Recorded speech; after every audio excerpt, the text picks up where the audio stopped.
Magandang gabi sa inyo, Kabanong. Nais ko lang po sana magbahagi ng kwento sa inyong channel. Naikayat po ako na magpadala nito dahil na rin sa pakikinig ko sa mga nakakapanindig balahibong kwento mo. Itago niyo na lamang po ako sa pangalang Limbert. Itong kwentong aking ibabahagi ay tungkol po ito sa nangyari sa unang asawa ng aking ama. Bale, ikalawa po kasi kaming pamilya ni Papa. Wala naman silang naging anak ng una niyang asawa na itago na lamang natin sa pangalang Ludi. Hindi ko na naabutan pa si Tita Ludi dahil namatay ito sa sakit at tanging si Papa lamang ang nagkwento ng kung ano ang nangyari kay Tita Ludi. Nakilala ni Papa si Tita Ludi nung minsang madistino siya sa lugar nila. Dati po kasing kafgo si Papa, kaya nagtatago sila ni Tita Ludi. Ayon kay Papa, niligawan niya raw si Tita Ludi at nang mapasagot na niya ito, ay kaagad silang nagpasya na magsama. Nasa 30 anyos na rin kasi noon si Tita Ludi at si Papa naman ay nasa 38. Iyon nga po, Kabanong, dahil nakadestino po si Papa sa lugar nila, ay madalas pumupunta si Tita Ludi sa kanya at nagdadala ng pagkain. Ang ipinagtataka lamang ni Papa noon ay kung bakit madaling mapagod ang babae. Minsan ay bigla na lamang itong napapahawak sa kanyang dibdib ng biglaan. Dumating ang araw na bumalik si Papa sa bayang kinalakihan. Kung kaya isinama niya si Tita Ludi. Nagsama silang dalawa. Naging maayos naman daw ang kanilang pagsasama. Yun nga lang ay hindi sila biniyayaan ng anak. Akala nila ay maayos ang lahat hanggang dulo. Hanggang sa nagimbal sila sa balitang may breast cancer pala si Tita Ludi at nasa stage 4 na. Walang nagawa si Papa kundi ang tanggapin ang kung ano man ang maaaring mangyari. Simula raw noon ay mas lalo pang nangayayat at kung ano-ano pa ang naging karamdaman ni Tita Ludi.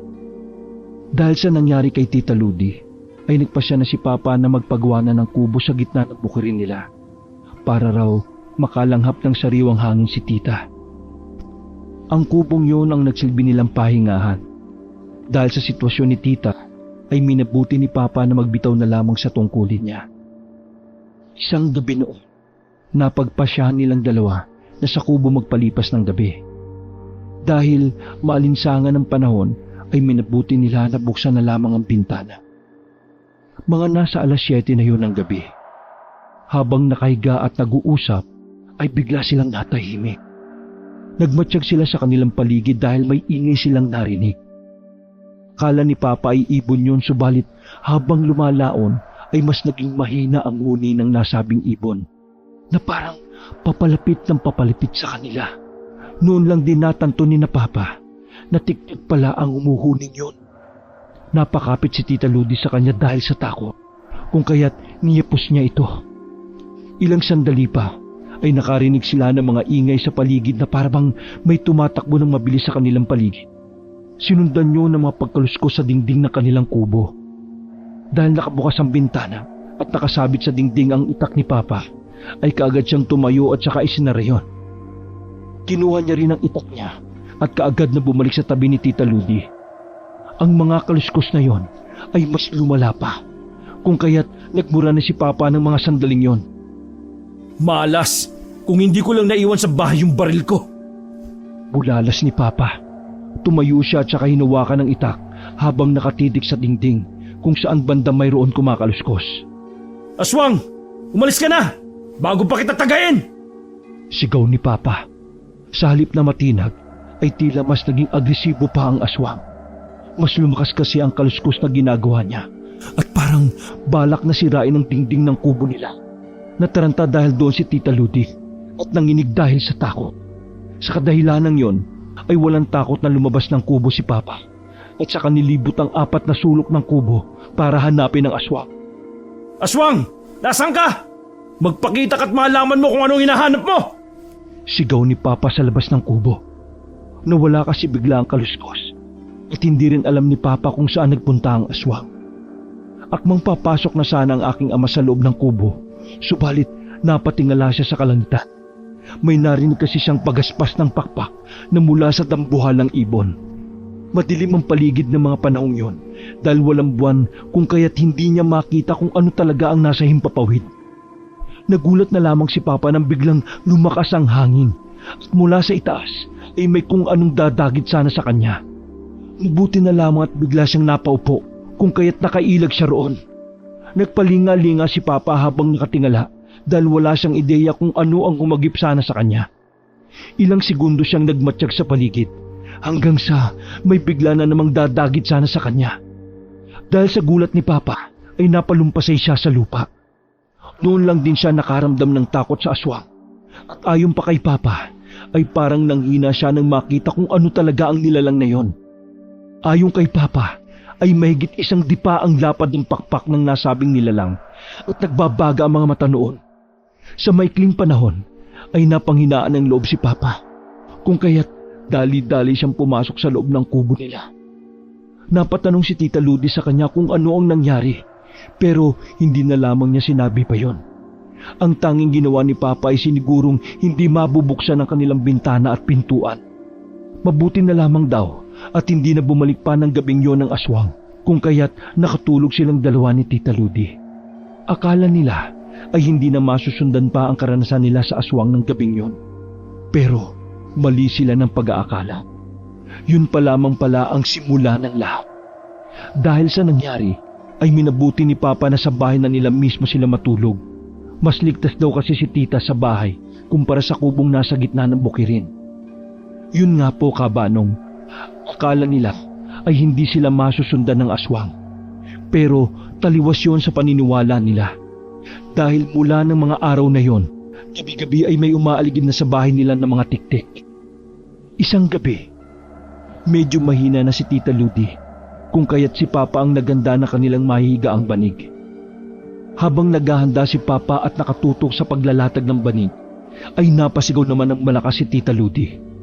Natigilan si Papa sa ginagawa niya at nabaling ang titig niya kay Tita Ludi na halatang takot na takot. May mga matang nasilip sa bintana.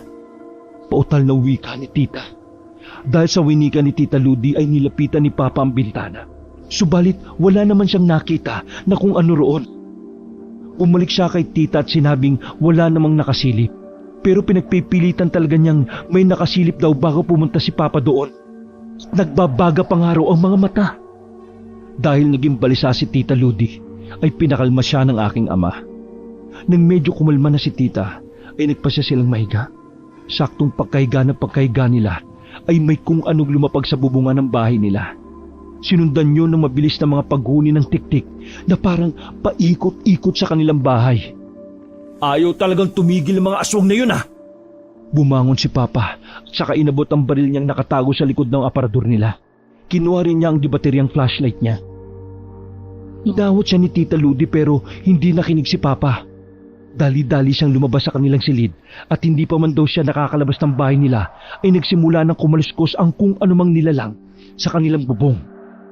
Parang kinukutkot niya at pilit na sinisira ang atip ng kanilang bahay. Pagkalabas ni Papa ay kaagad niyang inilawan ang ibabaw ng kanilang bahay. Ilang beses niyang sinuyod ang liwanag ang ibabaw ng bubungan pero wala naman siyang nakitang kung ano. Hindi nakampante si Papa ng mga sandaling yon kung kaya't nilibot niya ang paligid ng bahay nila. Laking gulat lamang niya nang may makita siyang nakakapit sa bintana ng kanilang silid. Hindi matukoy ni Papa kung anong nilalang yon. Pero ang sabi niya, kulay itim daw at mabalahibo ang nilalang na yon. Hindi kaagad lumingon kay Papa ang aswang kung kaya't nagpaputok ang aking ama ng kanyang baril. Pagkalingon ng aswang sa kanya, ay napaatras ng isang hakbang si Papa. Kitang-kita niya ang mga mata ng aswang na nagbabaga. Itinutok ni Papa ang baril niya sa aswang at saka sinigawan nito. Hoy, aswang! Kapag may nangyari sa misis ko, lalagyan ko ng tingga ang ulo mo! Hindi alam ni Papa kung natakot ang aswang sa kanya. Umisi kasi yon at saka inilabas ang ngipin niyang matutulis at nagsimula na rin siyang maglaway. Kaagad na lumapag sa lupa ang aswang at saka humarap kay Papa. Naging alerto ang aking ama ng mga sandaling yon dahil anumang oras ay susunggaban siya ng aswang. Nung akma na siyang aatakihin ng aswang ay inunahan niya yon ng pagbaril. Natamaan sa kanang dibdib ang halimaw kung kaya't napaungol yon ng malakas. Papuputokan pa sanang muli ni Papa yon, subalit biglang tumakbo ang aswang hanggang sa tuluyan ng naglaho sa dilim. Dahil sa nangyari, ay dali-daling bumalik sa loob ng bahay si Papa at pinuntahan si Tita Ludi. Pagkapasok niya sa kanilang silid, ay kinabahan si Papa dahil nakapikit ang mga mata ng asawa niya. Kinutuba ng hindi maganda si Papa. Niyugyug niya ng niyugyug si Tita pero hindi raw yun nagigising. Ang ginawa ni Papa ay kumuha siya ng dahon ng atis sa labas ng kanilang bahay at saka nilumukos yun. Pagkabalik niya kay Tita ay ipinaamoy niya ang dahon ng atis. At laking pasalamat ni Papa nang magising si Tita Ludi. Nawalan pala ng malay si Tita nang makita niyang may mga matang nakasilip sa kanya mula sa bintana.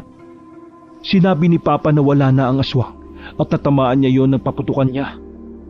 Ang ipinagtataka lamang nila ay kung bakit hindi nagising si Tita dahil sa ingay ng putok ng baril.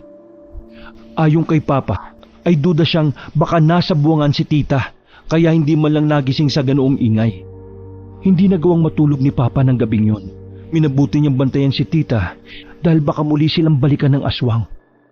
Sa kabutihang palad ay hindi bumalik ang aswang na yon. Ilang linggo din ang tinagal na walang aswang na gumagambala sa kanila. Subalit nang magsimula ng lumala ang kalagayan ni Tita Ludi, doon naman nagsimulang mambulabog ang mga tiktik. Madalas na lumalabas si Papa sa bahay nila upang alamin kung saan ang aswang. Subalit wala naman siyang nakikita. Dahil doon ay minabuti niyang hayaan na lamang ang mga paghuning yon. Habang patagal ng patagal ay mas lalong humihina si Tita Ludi. Isang gabi noon, habang nagpapakain si Papa kay Tita Ludi, ay nagkatitigan sila sa isa't isa. May narinig kasi silang napakaraming huni ng tiktik sa paligid at ang hihina masyado. Alam ni Papa na malapit na ang mga yon, kung kaya't inihanda niya ang kanyang baril at nagbalak na lumaba. Tumagal ng 1 oras ang paghuning yon, pero wala naman silang narinig na pagkaluskos. Nakaramdam bigla ng antok si Tita Ludi kung kaya't niyaya niya si Papa na matulog.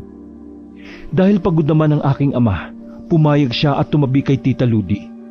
Yun ang pinagsisihan niya ng mga sandaling yon. Kinabukasan kasi ay nagising na lamang si Papa na wala ng buhay si Tita Ludi.